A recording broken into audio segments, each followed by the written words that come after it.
आज आप लोगों को इसलिए यहाँ पे तकलीफ़ दी आपको, मैं और मेरे साथी आपके सामने चंद एक गुजारिशात करना चाहते हैं। ये एक किस्म की इसको आप एनुअल प्रेस कॉन्फ्रेंस भी कह सकते हैं। जो हमारा काम रहा इस पूरे साल में मुनशियात के ख़िलाफ़, ड्रग्स के ख़िलाफ़ श्रीनगर डिस्ट्रिक्ट पुलिस की तरफ से, उस बारे में आपको कुछ चीज़ें हम बताना चाहते हैं। इसका मकसद ये है कि जो पुलिस काम कर रही है ड्रग्स के ख़िलाफ़, मुनशियात के ख़िलाफ़, ये खाली पुलिस तक ही महदूद ना रहे, क्योंकि ये एक ऐसा मसला है जो हम सब को इफ़ेक्ट कर रहा है, जो हमारी नई जनरेशन को इफ़ेक्ट कर रहा है, हमारे बच्चों को इफ़ेक्ट कर रहा है। और इसमें जितनी भी हम अवेयरनेस बढ़ाएं, जितनी भी हम इसमें सेंसिटाइज करें सोसाइटी को, उतना कम है। और ये सिर्फ खाली पुलिस का मामला नहीं है, ये पूरे समाज का मामला है, या किसी खास एक ही महकमा जो सरकार का है उसका मसला नहीं है। ये हम सब का एक साझा मसला है जिसमें हम सब को आगे बढ़ना चाहिए, और इस चैलेंज को हमें मुकाबला करना पड़ेगा, और इस मुनशियात की लानत और वबा से हम अपने समाज को निजात दिलाएं। जैसे आप जानते हैं कि 20-30 साल से 1989 से ही यहाँ पे दहशतगर्दी का एक ज़बरदस्त दौर चला।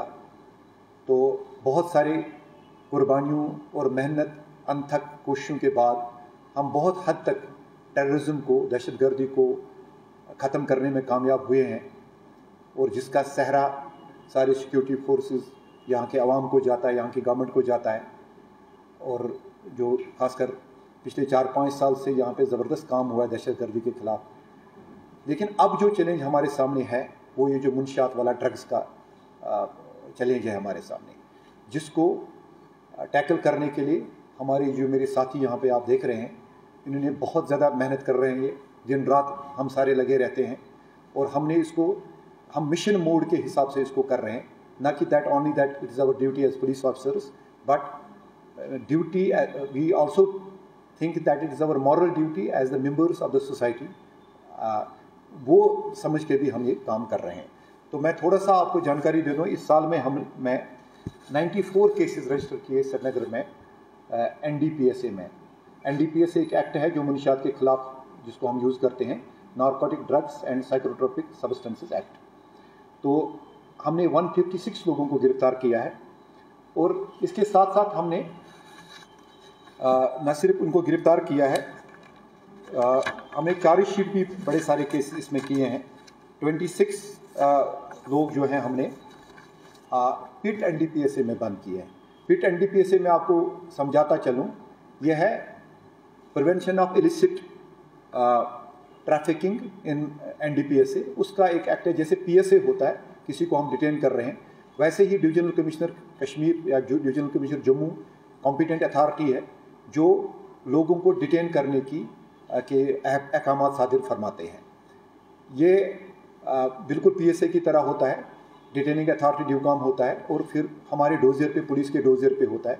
हमने इस साल 26 डोजियर सबमिट किए ड्यू काम कश्मीर को, एंड हम उनका भी बहुत ज़्यादा शुक्रिया अदा कर रहे हैं। वो भी इसमें बड़े पर्टिकुलर है, बहुत ज़बरदस्त उनकी भी, डिविजनल कमिश्नर साहब की भी कोशिश रहती है कि जितने भी ज़्यादा ये नोटोरियस ड्रग पेडलर्स हैं जिन्होंने यहाँ पे जीना हराम कर दिया है हमारा, उनको हम जेलों में बंद करके रखें। तो इस साल हमने 26 लोगों के खिलाफ वो कार्रवाई की है।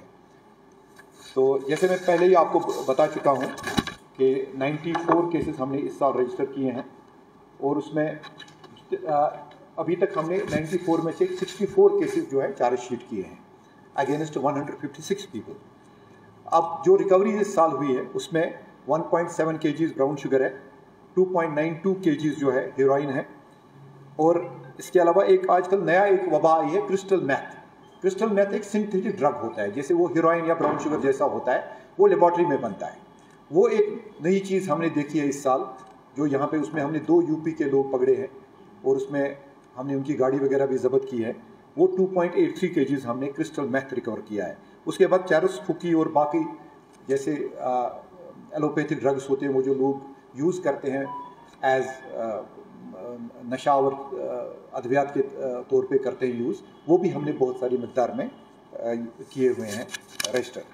मैं आज आपके ज़रिए लोगों को ये पैगाम देना चाहता हूँ कि जम्मू कश्मीर पुलिस, खासकर श्रीनगर पुलिस की मैं बात करूँ, हम 100% कमिटेड है, किसी भी सूरत में किसी को भी नहीं बख्शा जाएगा जो भी नौजवान पौध में ये ड्रग्स फैलाता है। मेरी लोगों से दरख्वास्त है कि हम अनकरीब एक हेल्पलाइन भी इसमें बना रहे हैं, उस हेल्पलाइन पे फ़ोन करें और इस हेल्पलाइन पे हमें बता दें जिसके बारे में भी आपको लग रहा है कि ये नौजवानों में या समाज में मुनशियात की बिदत फैला रहा है, बच्चों की ज़िंदगियों के साथ खेल रहा है, हमें बताएं, हम उसके खिलाफ कार्रवाई करें। और हम वचनबद्ध है, 100% कमिटेड है कि नो वन वुड गो अनपनिश्ड।